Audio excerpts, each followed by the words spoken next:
খামসিনা alpha সানা মিম্মা তাউদ্দুন। মরণের পরে এক একটা দিন শুরু হবে এই দুনিয়ার গণনা হিসাবে 50,000 বছরের মতো লম্বা। এই হিসাবে 500 বছর আপনি হিসাব করেন, ক্যালকুলেটর নষ্ট হয়ে যাবে। সুতরাং বিশাল সুযোগ, দুনিয়ায় কষ্টের মাধ্যমে হলেও আল্লাহ যে আখেরাতে আমাদেরকে দান করবেন, নবীর এই কথা আমরা 100% বিশ্বাস করি, নাকি বলেন বলেন।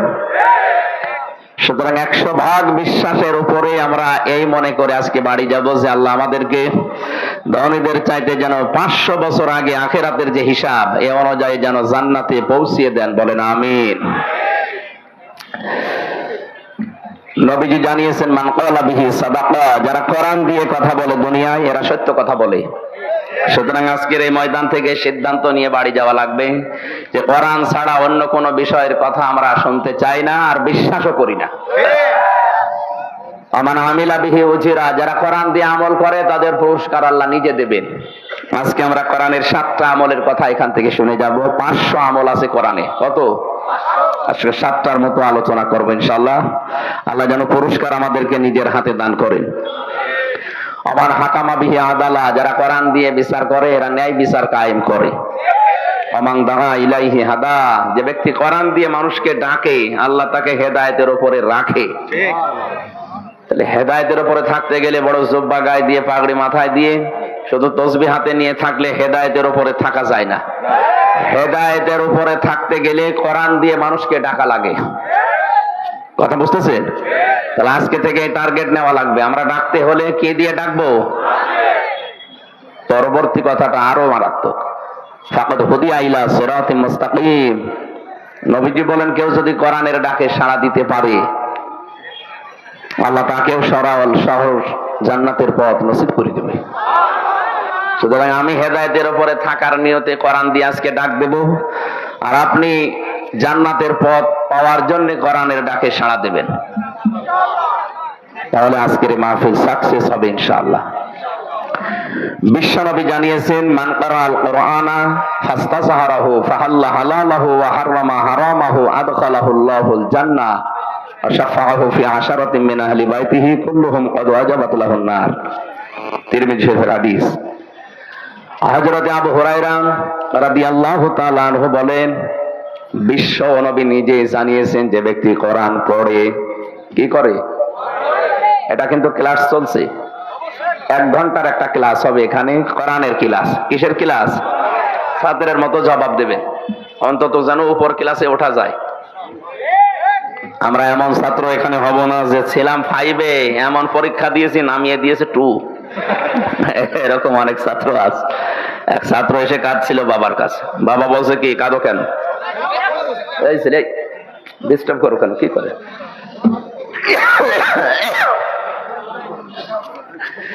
ছেলের কান্না থামে না, ডাক দিয়ে বলে কি কাঁদো কেন? পরীক্ষার রেজাল্ট দিয়েছে। পরীক্ষার রেজাল্ট দিয়েছে তো ভালো জিনিস, পাস করেছো না ফেল করেছো? আব্বা পাস করলে ফেল করলেও তো একটা কথা ছিল, ছিলাম 5-এ নামিয়ে দিয়েছে 3। তা আমরা যেন এরকম ছাত্র না হই, আমরা এরকম ছাত্র হব আজকে একটা ক্লাসে 5-এ থাকলে যেন অন্তত 7-এ ওঠা যায়। আমি কিন্তু 6 পড়ি নাই, 5 পড়ি একবারে 7-এ। আমরা এমন ছাত্র আজকে এখান থেকে 1 ঘন্টায় তৈরি হব। আমরা 5-এ যারা আছি আমরা যেন 1 ক্লাস ডেমিয়ে 1 ক্লাস বাদ দিয়ে 7-এ 8-এ উঠতে পারি ইনশাআল্লাহ। যে ব্যক্তি কোরআন পড়ে, এই যে কারাআ এই শব্দটা পড়া, কোরআন শরীফের ভেতরে আল্লাহ 3টি শব্দ দিয়েছেন কোরআন পড়ার ব্যাপারে, কারাআ, রাতালা, তালাওয়া।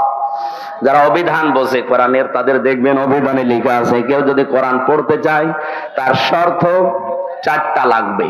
কয়টা? 1 নম্বরে কেউ যদি কোরআন পড়তে চায় সে যেন শুদ্ধ করে পড়ে, অশুদ্ধ পড়লে কোরআন আবার বরদোয়া দেবে।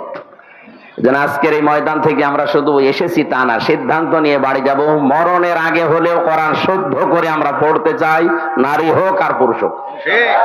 খায়রুকুম মান তাআল্লামাল কুরআন ওয়া আল্লামা, পৃথিবীতে শ্রেষ্ঠ মানুষ ওইটা নবীর দৃষ্টিতে যে ব্যক্তি কোরআন শরীফ পড়ে এবং মানুষকে পড়ায়। আমরা এই 2টা যে কোনো একটাই থাকতে চাই, হয় পড়বো না পড়াবো।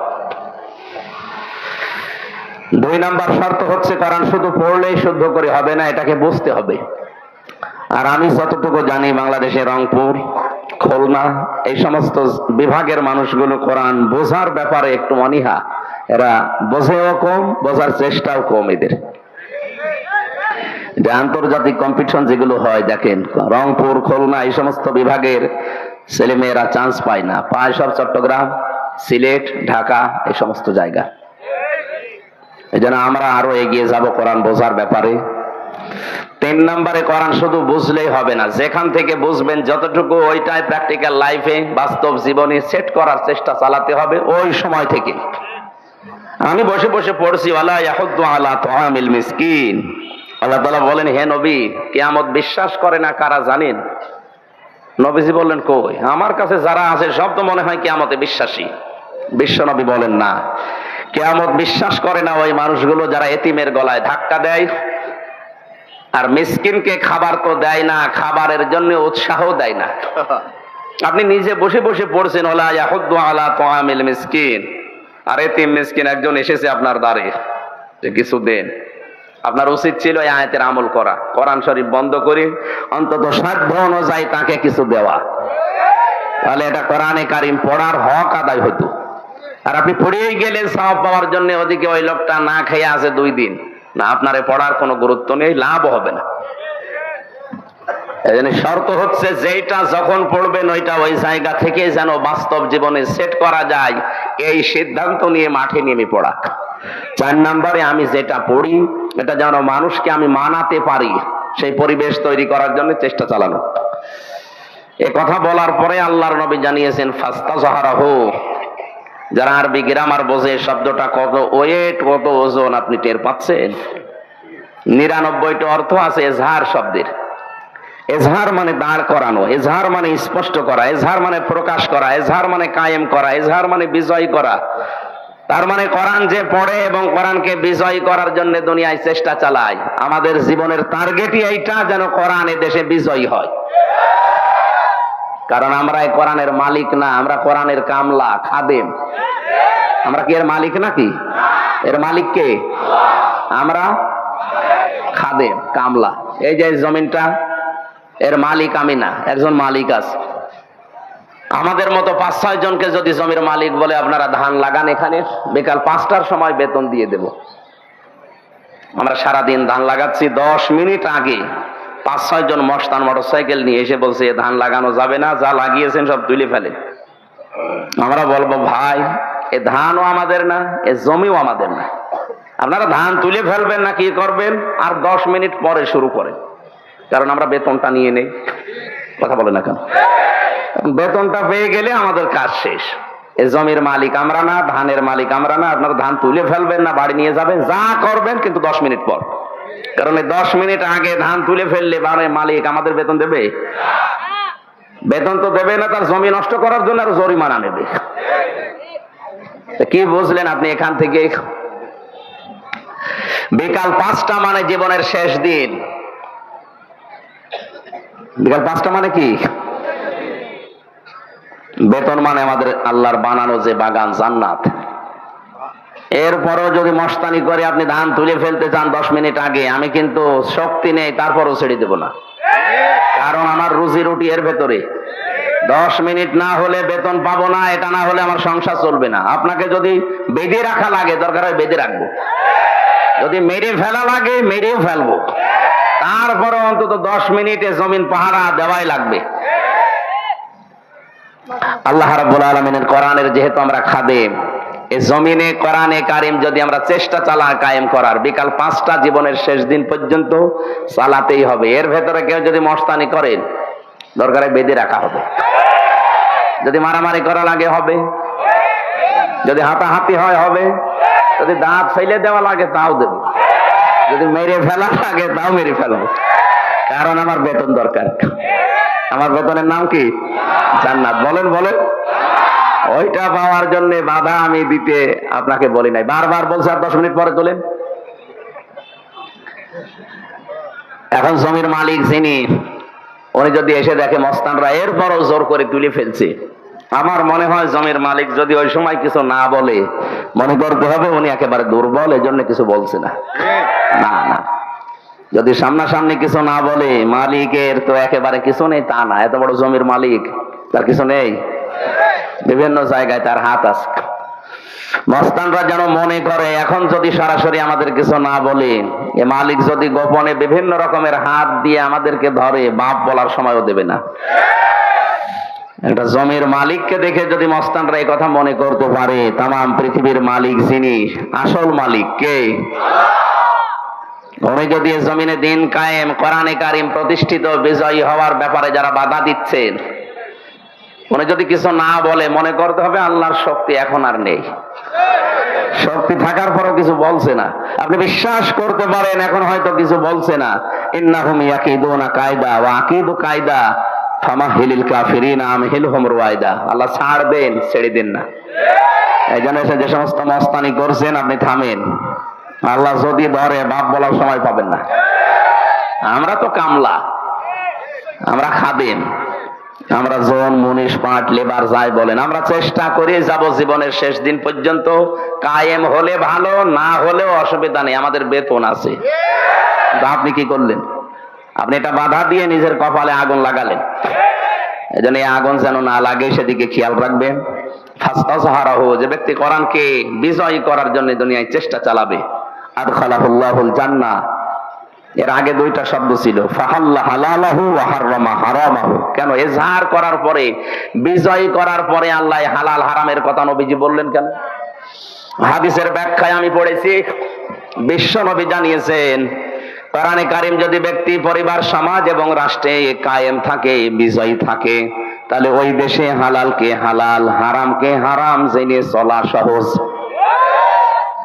আর কোরআন যদি কায়েম না থাকে, ও দেশে যদি জিবরাইলও বাস করে, তারও হালালকে হালাল, হারামকে হারাম জেনে ছেড়ে দেওয়া কঠিন। এদেশে আজ কোরআন বিজয় নেই। এই জন্য যে আমার মাথার ভেতরে যে টুপি, অনেক সুন্দর দেখতে মনে হচ্ছে, কিন্তু এর ভেতরেও সুদ আছে। এখন যদি বলেন হুজুর কি বললেন, সুদের টুপি মাথায় দিয়ে ওয়াজ করছেন, হ্যাঁ, কারণ হয়তো আমি 200 টাকা দিয়ে এই টুপিটা কিনেছি, টাকা আমার জায়েজ, টাকা হালাল। এই টুপিটা যে মার্কেটে, যে ফ্যাক্টরিতে তৈরি হয়েছে, ওই ফ্যাক্টরির মালিক লোন নিয়ে ফ্যাক্টরিটা দিয়েছে। কথা বলছে না কেন? তাহলে ডাইরেক্ট ইনডাইরেক্ট এদেশে যতদিন যাকাত ভিত্তিক অর্থনীতি কায়েম না হবে, ফেরেশতা জিবরাইল এসে যদি বাস করে এদেশে, সেও সুদখোর। এজন্য যাকাত ভিত্তিক অর্থনীতি কায়েম যতদিন না হয়, এটা কোরআনের নির্দেশ না? নামাজের কথা 82 বার, যাকাতের কথা ফাকিমুস সালাতা ওয়া আতাবুজ যাকাত, নামাজ কায়েম করো, যাকাত প্রদান করো। এজন্য আমাদের দেশে যারা দায়িত্বে আছে, আমাদের প্রধানমন্ত্রী শেখ হাসিনা সহ যারাই দায়িত্বে আছেন, অর্থনৈতিক যে বিষয়, এটা ইবাদত আমরা অনেকে মনেই করি না। এটা যে একটা ইবাদত অনেকে মনে করি না, অথচ হালাল রুজি না হলে আপনার ইবাদতও কবুল হবে না। বলেন, যাকাত ভিত্তিক অর্থনীতি কায়েম হয়ে গেলে বাইরের দেশে আমাদের এভাবে আর হাত পাতা লাগবে না। বিভিন্ন ব্যাংকে যে টাকাগুলো পড়ে আছে, এই টাকাগুলো যদি সরকার কালেক্ট করে যাকাতের মাধ্যমে, এককালীন দানের মাধ্যমে, এদেশে 3 বছর পরে যাকাত নেওয়ার জন্য মাইকে ঘোষণা দেওয়া মানুষ পাওয়া যাবে না। এটা জরিপ এসেছে, আমি বানিয়ে বলছি না। এজন্য কোরআন যদি আমরা ইজহার করার, প্রতিষ্ঠিত করার, কায়েম করার চেষ্টা চালাই, এদেশে হালালকে হালাল জেনে মেনে নেওয়া সহজ হবে, আর হারামকে হারাম জেনে মেনে নেওয়া সহজ হবে। আদখালাহুল্লাহুল জান্নাহ, আল্লাহর নবী বলেন, তখন তাকে আল্লাহ জান্নাতে প্রবেশ করিয়ে দিয়েছে, না দেবে? না না, আদখালা এটা মাঝের সিগা, তার মানে সে জান্নাতে চলে গেছে। সুবহানাল্লাহ বলেন না, দাঁড়ান আগে। তো এখানে কথা ছিল আদখালাহুল্লাহুল জান্নাহ, আল্লাহ তাকে জান্নাতে দিয়েছে, না দেবে? কেন? তো মানুষ তো এখন আমরা মারা যায়নি, জান্নাতে দিল কি করে? হাদিসের টিকায় পড়েছি, কোন মানুষ যদি সত্যিই কোরআনে কারিমকে কায়েম অবস্থায় পায়, বিজয়ী অবস্থায় পায়, প্রতিষ্ঠিত অবস্থায় পায়, তাহলে ওই দেশে এমন একটা পরিবেশ কায়েম হবে যেন মিনি জান্নাত হয়ে যাবে। ওই দেশে বসবাস করা আর জান্নাতে বসবাস করা একই মনে হবে। আর কথার ওজন টের পাচ্ছেন?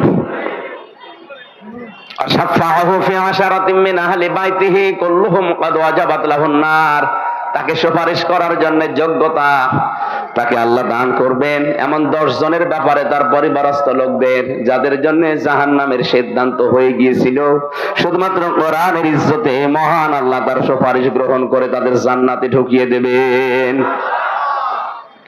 এই কোরআন পড়ার জন্য, শোনার জন্য, বোঝার জন্য, মানার জন্য আমরা এসেছি। সেখান থেকে 6666টি আয়াতের মাত্র কয়েকটা আয়াত আমরা পড়েছি সূরা মাআরিজ থেকে। তাফসীরুল কোরআন মাহফিল লেখা আছে, তাফসীর আকারে আমরা কথা বলবো ইনশাআল্লাহ। আমার আজকের আলোচনার বিষয় হচ্ছে মুক্তিপণ। কি বললাম? বলেন না কেন? মুক্তিপণ শব্দ শুনেই কেমন ভয় ভয় লাগছে না? অনেককে ধরে নিয়ে যায়, তখন মুক্তিপণ দাবি করে। যে সমস্ত সাগর এলাকা, নদী এলাকায় যারা মাছ ধরতে যায়, এদেরকে জলদস্যু যারা আছে, ডাকাত যারা আছে, গুম করে ধরে নিয়ে যায়। যে পরিবারের কাছে খবর দেয় যে ছেড়ে দিতে পারি, মুক্তিপণ দেওয়া লাগবে। কি দেওয়া লাগবে? কোরআনে কারিমে এই শব্দটাকে আল্লাহ কোড করেছেন, মুক্তিপণ। এই যে মানুষটাকে ধরে নিয়ে গেল, তার পরিবারস্থ লোকদের অবস্থা কি হয়? আল্লাহ বলেন কিয়ামতের কঠিন ময়দান এমন ভাবে তৈরি করব, মানুষ মুক্তিপণ দিয়ে বাঁচার জন্য কি কি দিতে চাইবে সেইগুলো আমি উল্লেখ করলাম। আল্লাহ রাব্বুল আলামিন বলেন, ইউবাসসিরুনাহুম ইয়াবাদুল মুজরিমু লাউ ইয়াফতাদি মিন আযাবি ইয়াউমিদিন বিবানি। কিয়ামতের এই কঠিন ময়দান যেদিন শুরু হবে, মানুষ নিজেকে বাঁচাতে সর্বপ্রথম তার সন্তান আল্লাহকে দিয়ে দেবে। বলবে, মাবুদ, আমার এই ছেলে মেয়ে দিয়ে দিলাম, তুমি আমাকে মুক্তি দাও। আয়াতটা পড়ার পরে আমি সিদ্ধান্ত নিয়েছিলাম, আল্লাহ এই কথা কেমন ভাবে বলল? মুক্তিপণ হিসাবে সন্তানের নাম প্রথম কেন দিলেন? আমারও 2টা মেয়ে আছে, একটা 10 বছর, একটা 4 বছর। ছোটটা আমি জেলে যাওয়ার আগে 1 বছর রেখে গিয়েছিলাম, এখন ওর বয়স 4 বছর। ওর প্রতি আমার যে দুর্বলতা, যে ভালোবাসা, আর ও আমাকে যেভাবে ভালোবাসে, আমি তো বাস্তবে ওর দিকে তাকিয়ে মাঝে মাঝে চিন্তা করি, তামাম বাংলাদেশ যদি কেউ বলে দিয়ে দিলাম, ফারিহাকে দিয়ে দেন, আমার দ্বারা সম্ভব না। আমি সন্তান হিসাবে তাকে এতটুকু ভালোবাসার কারণে যদি বাংলাদেশ লিখে দিলে ওকে আমি দিতে না চাই, যদিও দেওয়া সম্ভব, কিন্তু দিতে আমার মন চাচ্ছে না। কিয়ামতের ওই কঠিন ময়দানে আল্লাহ বলেন, ফারিহাকে পর্যন্ত হামজা বলবে, আল্লাহ এটাও দিয়ে দিলাম, নেন, আমারে বাঁচান। কোরআনে কারীম জানিয়েছে, ফাকাইফা তাত্তাকুনা ইন কাফারতুম ইয়াউমা ইয়াজআলুল বিলদানা শিবা। সূরা মুজাম্মিলের ভেতরে আল্লাহ ঘোষণা দিয়েছেন, এমন সালসালা অবস্থা তৈরি হবে, যুবক মানুষ বৃদ্ধ হয়ে যাবে। মেয়র সাহেবের দাড়ি এমনিতে বাতাসে পেকে গেছে, এক কথা বলেন না কেন? 63 বছর বয়স চলছে লোকটার, এ বয়সে এসে দাড়ি পেকেছে। কয়, আমার তো 33 বছর, আমার তো দাড়ি পাকে না। তার মানে দাড়ি পাকতে বয়স লেগেছে কত? কমপক্ষে 63 বছর। আমি একটা যুবক মানুষ, আল্লাহ বলেন কিয়ামতে এমন কঠিন জালজালা অবস্থা পয়দা করব, হামজার মতো 33 বছরের যুবক, মোস্তফা সাহেবের মতো 63 বছরের বুড়ো হয়ে যাবে। আমি কথাগুলো খুব নরমাল বলছি তা না, একটু ভাবেন তো হৃদয় দিয়ে, কি অবস্থা আল্লাহ বানাবেন। আল্লাহ পাক বলেন, সন্তান হওয়ার জন্য মেয়েদের লজ্জা স্থান লাগে, কিয়ামতের কঠিন ময়দানে লজ্জা স্থান লাগবে না, পেট ফেটে বের হয়ে যাবে। আমি রংপুর বিভাগে আয়াতটা পড়লাম এই জন্যে, কারণ এই সহজ সরল মানুষকে ধোঁকা দিয়ে বোকা বানিয়ে অনেকে আজ বিভিন্ন পীর শব্দ নিয়ে ব্যবসা করে খাচ্ছে। কোরআনে কারীম জানিয়েছে, ইয়াউমা ইয়াফিরুল মারউ মিন আখিহি ওয়া উম্মিহি ওয়া আবিহি ওয়া সাহিবাতিহি ওয়া বানিহি। কিয়ামতে সর্বপ্রথম মানুষের এই বিপদের মুহূর্তে তার কাছ থেকে পালিয়ে যাবে তার আপন ভাই। কে? আমরা বাংলাদেশে যত কঠিন অবস্থায় থাকি না কেন, ভাই বোনের ছোটকালের যে সম্পর্ক, এটা যাদের আছে তারা জানে কত মধুর সম্পর্ক ভাই বোনের, কত আপন সম্পর্ক ভাই বোনের। যদিও ছোটবেলায় এক অন্যের সাথে মারামারি, গন্ডগোল, ঝগড়া করে, বিয়ের সময় যদি বোন বিয়ে হয়ে যায়, ভাই এত শক্ত থাকার পরও কেঁদে ফেলে। আল্লাহ বলেন কিয়ামতে এই বোন ভাইকে দেখলে পালাবে, ভাই ভাইকে দেখলে সর্বপ্রথম দৌড় দেবে, আস্তে আস্তে দৌড়াবে না। ইয়াফিরু শব্দের শাব্দিক অর্থ মাজা তুলে দৌড় দেওয়া। পুলিশ তাড়লে মানুষ যেভাবে দৌড়ায়, বাঘে তাড়লে যেভাবে দৌড়ায়, কিয়ামতে আপনার আপন ভাই ওইভাবে দৌড়াবে। 2 নম্বরে মায়ের নাম দিয়েছেন আল্লাহ, 3 নম্বরে বাবার নাম দিয়েছেন, এরপরে স্ত্রীর নাম, সন্তানের নাম, বন্ধু বান্ধবীর নাম, এরপরে নেতা নেত্রীর নাম। রংপুরবাসী বিবেক খাটান, বুদ্ধি খাটান, মাথা খাটান। তো যে 7 জনের নাম বললাম এগুলো তো সব বানালাম নাকি? কোরআনে কারিমের সূরা আবাসার ভেতরে আল্লাহ পরিচয়গুলো তুলে দিলেন যে তোর থেকে সর্বপ্রথম পালাবে তোর ভাই, তোর মা, তোর বাবা, তোর স্ত্রী, তোর সন্তান, তোর বন্ধু বান্ধবী, তোর নেতা খেতা। আমরা জানি দুনিয়ায় মানুষ বিপদে পড়লে এই শ্রেণীর মানুষগুলো এগিয়ে আসে, অথচ আল্লাহ বলছেন কিয়ামত এরা আগে পালাবে। কি মনে হয় আপনার এরা যদি আগে পালিয়ে যায়? আমার তো কোরআন সামনে নিয়ে বিশ্বাস হয়েছে কিয়ামতে অনেক পীর সাহেব বলবে আল্লাহ আমি পীরই ছিলাম না। হ্যাঁ বলবে, বলবে আমি পীরই ছিলাম না, মরিদ পাবো কোথায়? আন্দাজ আমার পীর বলে। এখানে কারো উপরে ভরসা করে কোনো লাভ নেই। কিয়ামতে আপনাকে আল্লাহর দরবারে একা একা হাজির হওয়া লাগবে, কেউ আপনার আগে পরে থাকবে না। কিয়ামত একেবারে স্রেফ একা একা থাকবেন। ওয়া কুল্লুহুম আতিহি ইয়াউমাল কিয়ামাতি ফারদা। আল্লাহ পাক বলেন কিয়ামতে প্রতিটি মানুষকে আমার সামনে দাঁড় করাবো স্রেফ একা একা। কয়জন করি? ও হামজা, আপনাকে একা দাঁড় করানো হবে মালিকের সামনে। فإذا نفخ في الصور فلا أنساب بينهم يومئذ ولا يتساءلون। সিংহায় ফুৎকার দেওয়ার সঙ্গে সঙ্গে যত সম্পর্ক আছে, রাজনৈতিক সম্পর্ক বলেন, রক্তের সম্পর্ক বলেন, আত্মীয়তার সম্পর্ক বলেন, যত রকমের সম্পর্ক নসবের বহুবচন আনসাব, একটা সম্পর্ক আল্লাহর বাকি রাখবে না, সব কাট হয়ে যাবে। আপনজন দেখলেই মানুষ সব দৌড়াবে, পালাবে আগে। আল্লাহ পাক বলেন ওয়ালা ইয়াসালু হামিমুন হামিমা।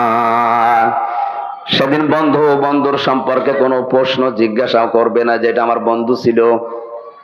ইউবাসসারুনাহুম, যদিও তাদের সামনাসামনি হাজির করা হবে।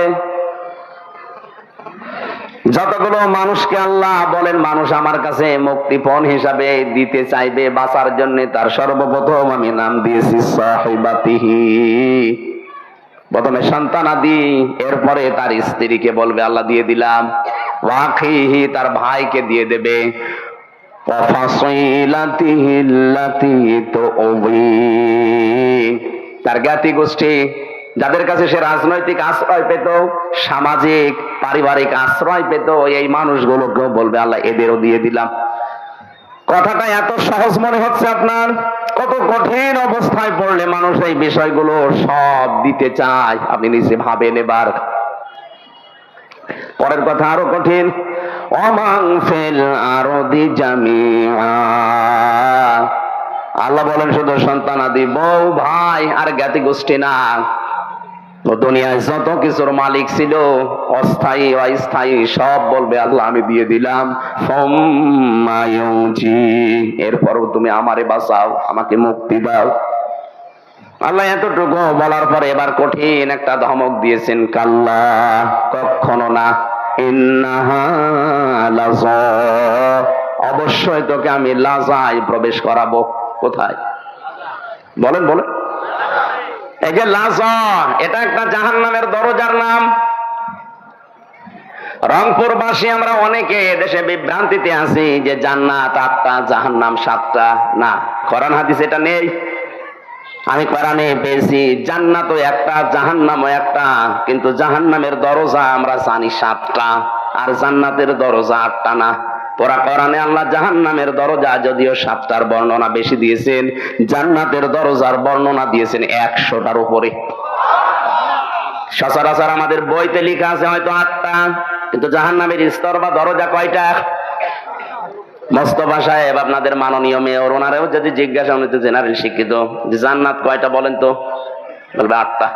জাহান্নাম কয়টা? 7টা। দেখলেন? জিজ্ঞাসা করেন তো কোনোদিন কোরআন হাদিসে কোনো জায়গায় পেয়েছে কিনা? শুধু শুনে শুনে। আমিও এতদিন এইটাই শুধু শুনে শুনে পাইনি। কোরআন পড়তে গিয়ে দেখি না আমার আল্লাহ জাহান্নাম দিয়েছেন 1টা আর দরজা দিয়েছেন 7টা। সূরা হিজরের 43-44 নম্বর আয়াতে আছে, লাহা সাবআতু আবওয়াব লিকুল্লি বাবিম মিনহুম জুজউম মাকসুম। আল্লাহ পাক বলেন জাহান্নাম তার দরজা 7টা। যে যে অপরাধ করবে দুনিয়ায় আমার আল্লাহ তাকে ওই দরজা দিয়ে জাহান্নামে প্রবেশ করিয়ে শাস্তি দেবেন। যতগুলো দরজা আছে জাহান্নামের, তার ভয়ঙ্কর দরজার নাম এই লাজা। নাম কি? বলেন বলেন। কি হবে এই দরজা দিয়ে প্রবেশ করার সঙ্গে সঙ্গে? নাযাতাল লিশাওয়া, আগে চামড়া খসে যাবে। আপনার কি মনে হয় যে একটা ঘরের ভেতরে প্রবেশ করলে চামড়া এমনি এমনি খসে যায়? অবশ্যই এরকম যন্ত্রপাতি সেখানে সেট করা আছে। আমিও তো রিমান্ডে ছিলাম 10 দিন। ওই সমস্ত জায়গায় দেখেছিলাম যে যে ধরনের অপরাধ করে প্রশাসনের লোকজন সেখানে নিয়ে তাকে ওই স্বীকারোক্তি নেয়। আমার তো মূল্য চুরির মামলা মনে করেন, আমার তো আর ওই জায়গায় নেবে না। যে অস্ত্র নিয়ে ধরা পড়েছে মার্ডার মামলার আসামি, তার থেকে স্বীকারোক্তি নেওয়ার জন্য কিন্তু বলবে না সোনা মধু একটু বলো, বলবে তার নখ তুলে নেবে, তারা এমন এমন দৃশ্য দেখাবে, দৃশ্য দেখলে যে আপনার নখ উঠে যাবে তা না, নখ ধরে আবার টান দেওয়া লাগবে। আল্লাহ বলেন এমন এক দরজা দিয়ে প্রবেশ করাবো, নাযাতাল লিশাওয়া, ও ঘরে ঢুকলেই তোর চামড়া খসে যাবে। তাহলে এমন একটা মেশিন সেট করা আছে যন্ত্রপাতি দিয়ে, ও ঘরে ঢুকলে আগে চামড়া খসে যায়। এই জায়গাটা খুব সহজ। বলুন বলুন, এই জায়গায় আল্লাহ দেবেন কাদের? তাহলে আজকে থেকে এই নিরসনটা হয়েছে আমাদের ভুলের, যে জাহান্নাম একটা, এর দরজা বা স্তর 7টা। কয়টা? যে যেই ধরনের অপরাধ দুনিয়ায় করবে আল্লাহ তাকে ওই দরজা দিয়ে প্রবেশ করিয়ে ওই রকম শাস্তি দেবে। আজকের আলোচনা থেকে আমরা প্রমাণ করব যে আমি কোন দরজা দিয়ে প্রবেশ করার উপযুক্ত হয়েছি। কারণ আমি তো যে কোনো একটা অপরাধে আছি এই 7টার। আমরা আজকে দেখবো যে আমি কোন অপরাধের কারণে কোন দরজা দিয়ে প্রবেশ করার জন্য আল্লাহ আমার উপযুক্ত করেছে। যদি আমি ওই দরজার সামনে থাকি, যেমন হুতমা আছে, হোমাজাস, হাবিয়া আছে, লাজা আছে, সাকার আছে, সাঈর আছে, জাহান্নাম আছে, এই 7টা দরজা আমার আল্লাহ বানিয়েছে। আপনি আজকে এখান থেকে জেনে যাবেন যে আপনি কোন দরজার সামনে দাঁড়িয়ে আছেন। যদি দেখেন আপনি হাবিয়ার সামনে, যদি হোতামার সামনে, যদি লাজার সামনে, সাঈরের সামনে, সাকারের সামনে, জাহিমের সামনে, জাহান্নামের সামনে, জাহান্নাম একটা দরজার নাম। যে কোনো দরজায় অবশ্যই আমরা কেউ না কেউ আছি। যদি থাকি, আজকের আলোচনার শেষে ওই দরজা থেকে এক দৌড়ে আমরা জান্নাতের 100টা দরজা আছে, যে কোনো দরজায় প্রবেশ করব ইনশাআল্লাহ। আজকে আমার রাতের আলোচনা আছে মাওলানা সিরাজুল ইসলাম ফারুকী ভাইয়ের, এর রাজারহাট কুড়িগ্রাম, রাজারহাট, রাত 9টা থেকে 11টা পর্যন্ত। ওখানে আমি জান্নাতের 100টা স্তরের কথা বলার চেষ্টা চালাবো, যে কয়টা পারি। আজকে জাহান্নামের স্তর গুলো বলছি, খুব মনোযোগ দিয়ে শুনবেন যে আপনি কোন দরজায় দাঁড়িয়ে আছেন। কষ্ট হচ্ছে?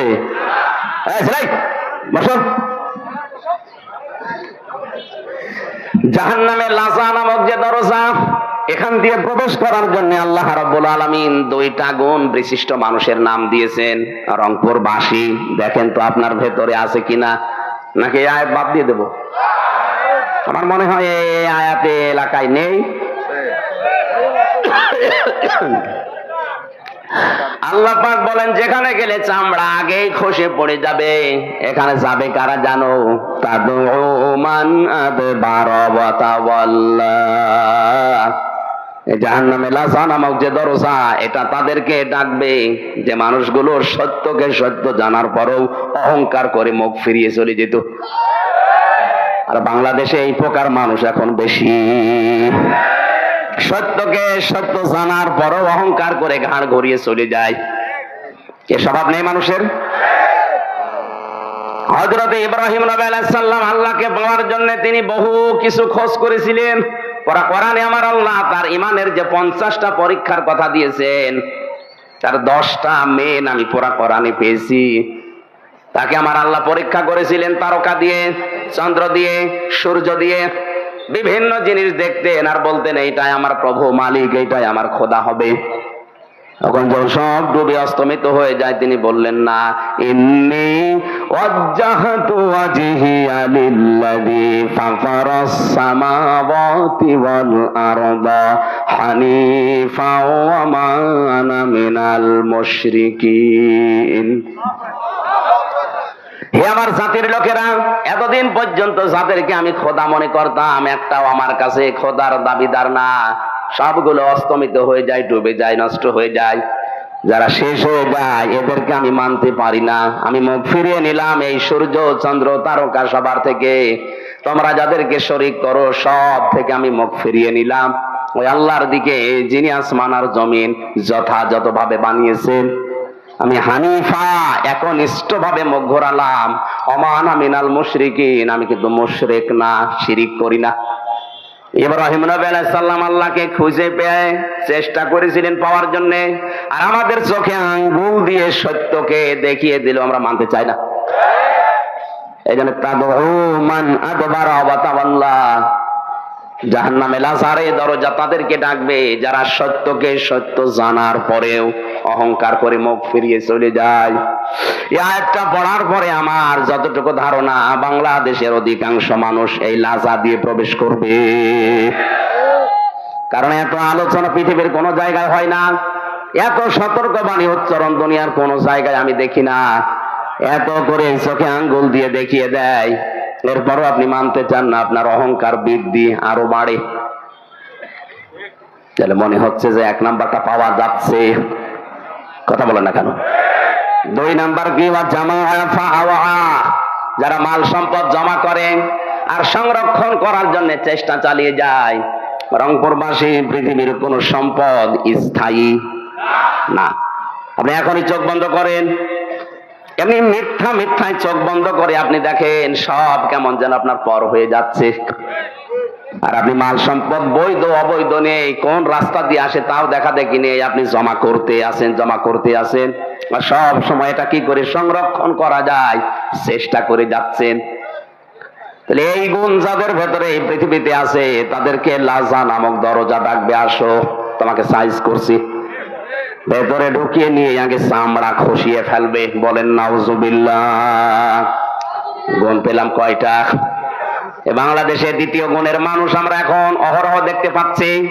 বৈধনে অবৈধনে খালি জমা করে আর সংরক্ষণ কি করে করা যায়। যারা অবৈধভাবে ইনকাম করছেন 2টা ক্ষতি হবে তাদের। 1 নম্বরে ওই সম্পদ আপনাকে আল্লাহ ভোগ করতে দেবে না। এটা তো আমি বানালাম নাকি?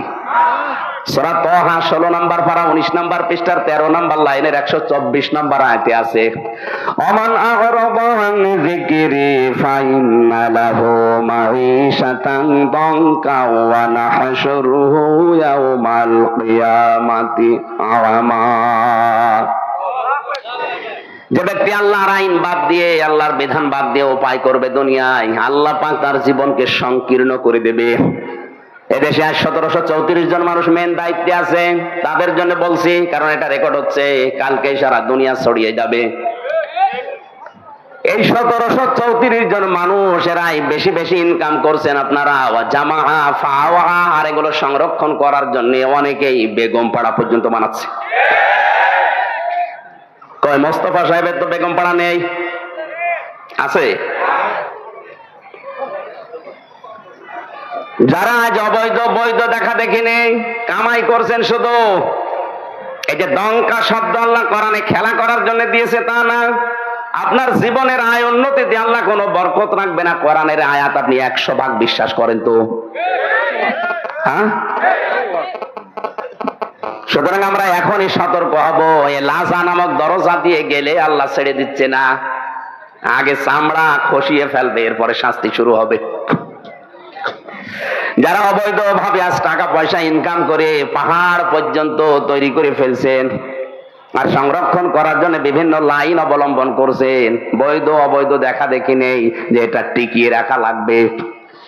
আল্লাহ পাক বলেন দুনিয়ার জীবন তো সংকীর্ণ করে দেবই, ময়দানে মাহশারে যেদিন তোরে তুলবো চোখ দেব না, অন্ধ করে তুলবো। ক্বালা রাব্বি লিমা হাশারতানি আ'মা ওয়া ক্বাদ কুনতু বাসীরা। লোকটা তখন বলবে, মাবুদ আমার তো চোখ ছিল, আজকে আমি অন্ধ, একটু চোখ দাও, একটু আদম নবী দেখবো। কোন নবী?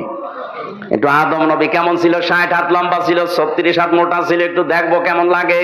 আল্লাহ ধমক দেবেন ওই সময়। কোরআনে কারীম বলেছে, ক্বালা কাযালিকা তাতকা আয়াতুনা ফানাসিতাহা ওয়া কাযালিকাল ইয়াওমা তুনসা। এই নাফরমান, তোর কাছে আমার আয়াতগুলো এইভাবে গিয়েছিল, জানার পরে যেভাবে ভুলেছিলে, আজকের এই কঠিন ময়দানে আমি আল্লাহ তোরে ভুলে গেলাম। তাফসিরে ফি জিলালিল কোরআনে মুফাসসির লিখেছেন, আল্লাহ শুধু ধমক দিয়ে শেষ করবেন না, আল্লাহ পাক বলবেন, তুই যে আমার বান্দা ছিলি, তুই যে আমার বান্দী ছিলি, তোর নাম হামজা ছিল, তোর নাম রহিমা ছিল, কোনদিন আমার এই কুদরতের জবানে তোর নাম আমি আর উচ্চারণ করব না। একটু নিজের সাথে মিলিয়ে দেখেন তো ওই ময়দানে কি অবস্থা হবে যদি আল্লাহ কোনদিন আপনার নামটা, এই যে বসে আছে রেজাউল ভাই, মোস্তফা, আল্লাহ যদি বলে মোস্তফা নামে আমার কোন বান্দা ছিল, কোনদিন আমার এই জবানি আর উচ্চারণ হবে না, যা তোর ভুলে গেলাম। কিয়ামত পর্যন্ত মেয়ের থেকে কোনো লাভ আছে না। ময়দানে মাহশারে, ওই কঠিন ময়দানে আল্লাহ যদি বলে, হামজা যা, তোরে আমি মাফ করে দিলাম, আমি যদি সারা জীবনও জেলখানায় কাটাই তাও আমার জীবন সফল। এখানে সম্পদ আদি যারা জমা করছেন, প্রথম ক্ষতি তাফসিরের ভাষায়, 1 নম্বরে আপনি ওগুলো ভোগ করতে পারবেন না, ভোগ করার আগে আপনার মরণ হবে। 2 নম্বরে আপনি যখন মারা যাবেন ঈমান পাবেন না, আর ওই সম্পদগুলো আপনার ছেলে মেয়ে বউ আপনার দলের লোক ওগুলো আরো অবৈধ কাজে ব্যয় করবে, আর ফ্ল্যাক্সি লোড হয়ে বিকাশ হয়ে আপনার কবরে যাবে। এখন যদি বলেন, হুজুর আমার তো বিকাশ নাম্বার খোলা নেই, এমনি খুলে যাবে, ও আর খোলা লাগবে না, এমনি খুলে যাবে। জাহান্নামে লাসা নামক দরজা দিয়ে প্রবেশ করার গুণ জানলাম কয়টা? রংপুরে 2 গুণের মানুষ আছে। আল্লাহ আমাদেরকে, যাদের কানে যাচ্ছে তাদেরকে যেন পরিবর্তন হওয়ার তৌফিক দেন। 2 নম্বরে কঠিন দরজা যেটা, তার নাম হুতমা। নাম কি? এই দরজা দিয়ে আল্লাহ প্রবেশ করাবে তাদেরকে যাদের ভেতরে 4টা গুণ আছে। এবার দেখেন তো আপনার ভেতরে পাওয়া যায় কিনা। ওয়াইলুল লিকুল্লি হুমাযাতিল লুমাযা। 1 নম্বরে যে মানুষগুলো সামনে পেছনে মানুষের দোষ চর্চা করে, মানুষের নিন্দা করে, এটা তো দেশে নেই। একে অন্যের কথা লাগায়, কানে কানে লাগিয়ে সম্পর্ক নষ্ট করে দেয়, তালাতালি করে ধ্বংস হয়ে যায় ওই মানুষগুলো যারা সামনে পেছনে মানুষের নিন্দা করে। যে দোষ মানুষ করে নাই, ওই দোষ তার উপরে চাপিয়ে দিয়ে তার জীবনটা নষ্ট করে দেয়। আর এটা বাংলাদেশে এখন সবচেয়ে বেশি। কিচ্ছু জানি না, আন্দাজে এক দোষ আমার উপরে চাপিয়ে আমার জীবনটা জাহান্নাম বানিয়ে দিল। কথা বলছেন না? আর এটা মেয়েদের ভেতরে বেশি। ওরা এক জায়গায় বসলে শুধু দোষ চর্চা করে। সম্মানিতা মা বোনেরা মনে করছেন হুজুর আমাদের শত্রু না, আমি আপনাদের ভালোবাসি। জাহান্নামে হুতমা নামক দরজা দিয়ে যেন যাওয়া না লাগে, এখনই থেমে যান। যারা দোষ চর্চা করছেন, এর কথা ওর কাছে লাগাচ্ছেন, তালাতালি করছেন, যদি এরকম কোন মহিলা এলাকায় থাকেন, তার জন্য পুরা রংপুরের মানুষের দোয়া কবুল বন্ধ হয়ে যাচ্ছে। আপনি মনে করছেন এই আর কি, এতটুকুই কি হয়? কি হয় মানে একটা মানুষের সম্পর্ক নষ্ট করে দেওয়া কত বড় কঠিন অপরাধ। আল্লাহ রাব্বুল আলামিন জানিয়েছেন, জাহান্নামে হুতমা নামক যে দরজা দিয়ে প্রবেশ করাবো, এই দরজার 1 নম্বরে তারা যাবে যারা মানুষের দোষ চর্চা করে, এর কথা ওর কাছে লাগায়, তালাতালি করে মানুষের সম্পর্ক নষ্ট করে। এখানে অনেক বহু মানুষ বসে আছে 3 দিনের উপরে বিনা কারণে কথা বন্ধ করে। অথচ দুনিয়াবি কোনো বিষয়ে যদি কেউ 3 দিনের উপরে কথা বন্ধ করে মারা যায়, ওই ঈমান পায় না, বেঈমান হয়ে মরে। 3 দিন না, 3 বছর কথা বলেন এরকম মানুষ নেই। অথচ বড় কোনো বিষয় না, মুরগিতে ধান খেয়েছে এই কারণে কথা বলে না।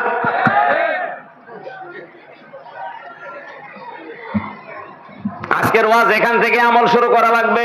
3 দিনের ঊর্ধ্বে কথা বন্ধ হয়ে আছেন এমন মানুষ যদি থাকেন, একটু হাত তোলেন তো। কি হয়েছে বলেন তো দেখি। কি কারণে কথা বন্ধ করে বলেন? না না, আজকের এই ময়দানে আপনাকে আমল করা লাগবে। যার সাথে কথা বন্ধ করে আছেন, দুনিয়াবি কোন স্বার্থে যদি এটা হয়ে থাকে, আগে তাকে সালাম দেন, মুখে জড়িয়ে নেন, কপালে চুমা দেন, বলেন ভাই ভুল হয়ে গেছে, এখন থেকে শুরু হয়ে গেল। কারণ কুলু লিন্নাসি হুসনা, মানুষের সাথে হাসি মুখে কথা বলা একটা সাদকা দেওয়ার সওয়াব হয়। আরো বলছে হাত তুলে বা দেখাচ্ছে। সরল রংপুর বিভাগের মানুষ তো সহজ সরল না, যারা এগুলো করছেন বন্ধ করা লাগবে ভাই। দ্বিতীয় নম্বরটা বলবো, বলেন, বললেই হবে, আমার আবার 3 বছর থাকা লাগবে না তো। আল্লাযী জামাআ মালাও ওয়া আদ্দাদা, আল্লাহ পাক বলেন যারা মাল জমা করে আর বারবার গণনা করে যে কত হইল। এখন মাল কি? মাল মানে অনেকেই মনে করে যে মরে গেছে আবুল মাল। গত টার্মে যে ছিল আবুল কে কামাল, অর্থমন্ত্রী কামাল ছিল না? এখন নাই, দিনাজপুরের একজন কি যেন আবুল হাসান মাহমুদ আলী। মাল মানে মাল না, মালের ব্যাখ্যা পড়া কোরআনের ভেতরে আমি তাফসিরে পড়েছি 5টা। কয়টা? এই 5টা জিনিসকে আল্লাহর ভাষায় মাল বলা হয়। 1 নম্বরে নবীজি আয়াতের ব্যাখ্যা করতে গিয়ে জানিয়েছেন পৃথিবীর সব কিছুই মাল, এর ভেতরে উত্তম সম্পদ, উত্তম মাল হচ্ছে আল্লাহওয়ালা নেককার মেয়ে মানুষ। আর দুনিয়া কুল্লুহা মাতাউন ওয়া খায়রু মাতাউদ দুনিয়া ইমরাতুস সালিহা, পৃথিবীর সব কিছুই মাল সম্পদ, এর ভেতরে উত্তম সম্পদ হচ্ছে আল্লাহর দৃষ্টিতে, রাসূলের দৃষ্টিতে আল্লাহওয়ালা মেয়ে মানুষ। এখন আল্লাহওয়ালা মেয়ে মানুষ কোনটা? এই দেশে আমরা অনেকেই মনে করি বড় বোরকা পরে আছে, কালো, 5 ওয়াক্ত নামাজ পড়ে, রোজা রাখে, এগুলো আল্লাহওয়ালা না। আল্লাহওয়ালা হওয়ার জন্য, নেককার হওয়ার জন্য 4টা গুণ লাগবে মেয়েদের। আমাদের মেয়র সাহেবের স্ত্রী যিনি আছেন, তিনি সহ এখানে আমাদের যাদের বউ আছে, মহিলা প্যান্ডেলে যারা বসে আছেন, 4টা গুণ যদি আপনার ভেতরে থাকে, জান্নাতের 8টা দরজা আপনাকে ডাকবে, ওয়েলকাম জানাবে। আর যদি এই 4টা গুণ না থাকে, আপনি নামাজ পড়েন, রোজা রাখেন, কালো বোরকা পরে ঘোরেন, মনে করেন আমি নেককার হয়ে গেছি, না। তিরমিজি শরীফের হাদিস, 1 নম্বরে ওইটা নেককার মহিলা, স্বামী যখন বাইরে থেকে বাড়িতে আসবে, দুনিয়ার সব কাজ বাদ দিয়ে স্বামীকে সময় দেবে।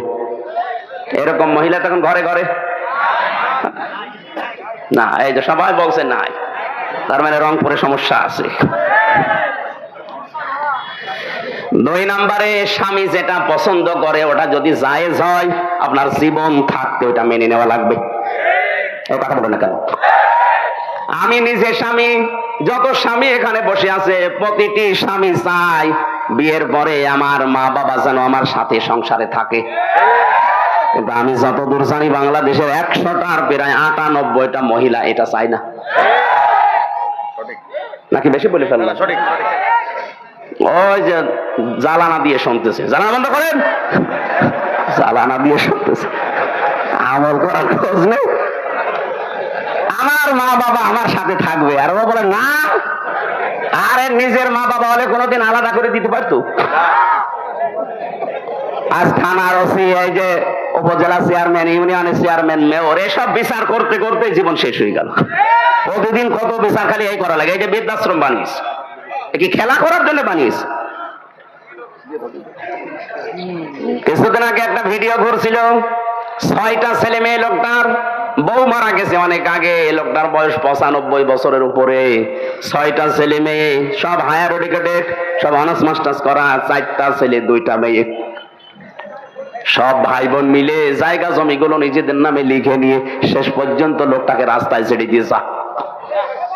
95 বছর বয়স লোকটা, দেখেন কিছুদিন পরে পড়বে আর মরবে, ট্রেনে পড়ে মরে থাকবে, কুকুরের খাবার হবে। এক কথা বলছে না কেন? সম্মানিত মা বোনেরা, যদি উত্তম সম্পদ হতে চান দুনিয়ায়, শ্বশুর শাশুড়িকে নিজের মা বাবার মতো মনে করা শুরু করেন। আরে ভাই, আমি তো নিজে একটা জামাই, কোরআন শরীফ আমি হাতে না মাথায় নিয়ে বলতে পারি, আমরা জামাইরা যেভাবে শ্বশুর শাশুড়িকে নজরে দেখি, বউগুলো যদি ওই নজরে আমাদের মা বাবাকে দেখতো, বাংলাদেশে কোনো সন্তান আলাদা হতো না। আপনি নেককার হওয়ার জন্য শুধু কালো বোরকা পরে মনে করছেন আমি বড় বুজুর্গ হয়ে গেছি।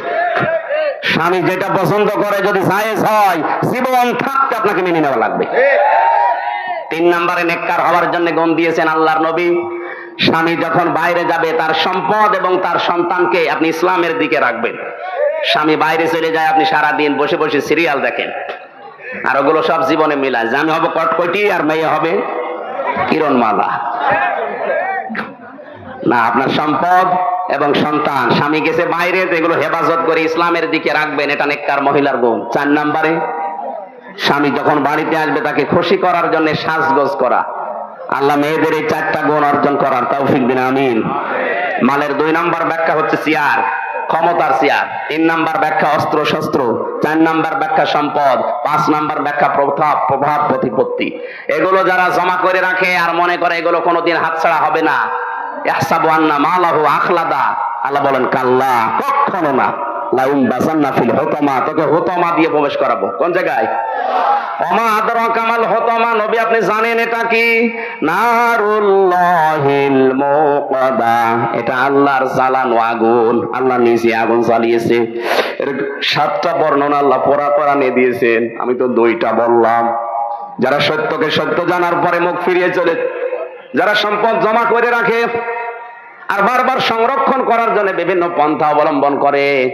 2 নম্বরে যে মানুষগুলো সামনে পেছনে মানুষের গেবত করে, মানুষের দোষ চর্চা করে, যে দোষ যে লোকটা করে নাই আন্দাজে ওই দোষ তার উপরে চাপিয়ে দিয়ে মিথ্যা আশ্বাস দিয়ে জীবনটা নষ্ট করে দেয়।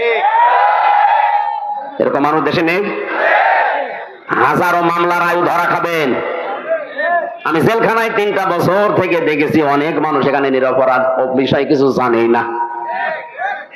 হয়তো এর সাথে আমার জমি জায়গা নিয়ে গন্ডগোল আছে, পারছি না।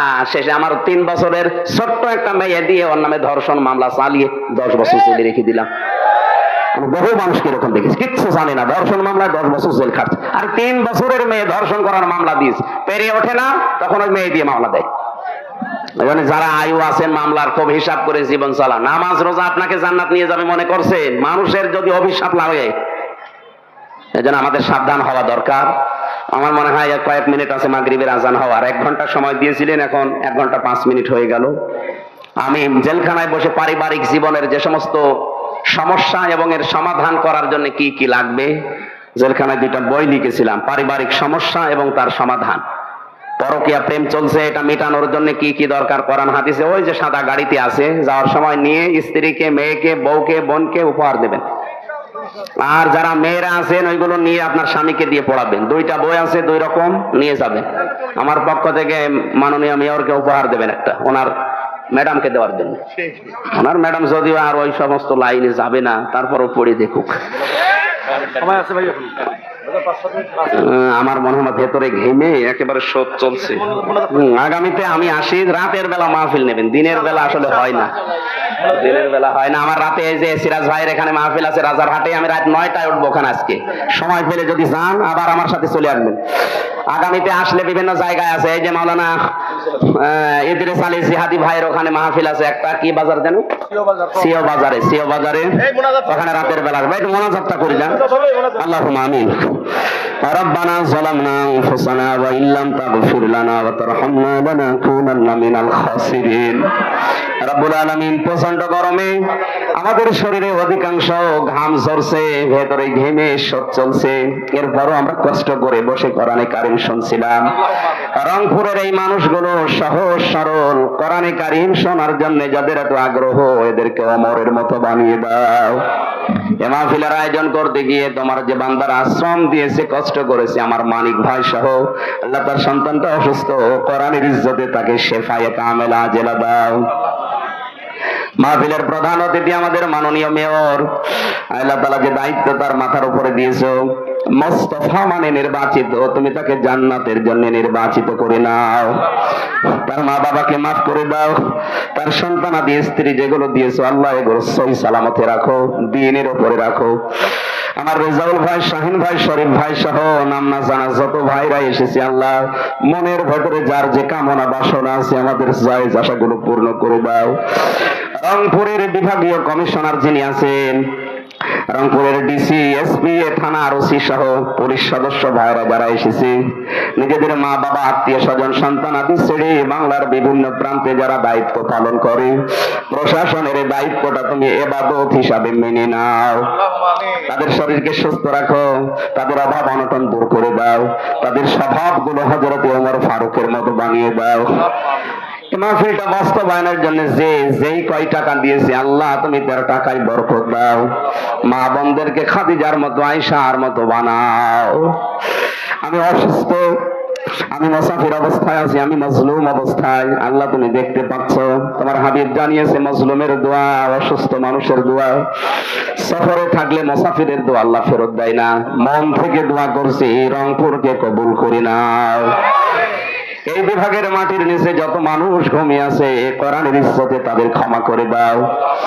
রংপুরের অভিভাবক ছিলেন সাবেক রাষ্ট্রপতি মরহুম হোসাইন মোহাম্মদ এরশাদ, আল্লাহ তার কবরটা জান্নাতুল ফেরদাউস বানাও। বারাকাল্লাহু লানা ওয়া লাকুম ফিল কোরআনিল আযীম। এই অনুষ্ঠানটা আগামীর জন্য আরো বিশাল আকারে কবুল করো। কখন কার মরণ চলে আসে জানি না, আমরা সাধারণ মরণ চাই না, শাহাদাতের মরণ চাই। আল্লাহুম্মা ইন্নী আসআলুকা শাহাদাতান ফি সাবিলিক। যত আলেম এখানে কথা বলেছে, মাওলানা ইদ্রিস, আবেদ আলী ফারুকী ভাই সহ প্রত্যেকটি আলেমকে মঞ্জুর করো।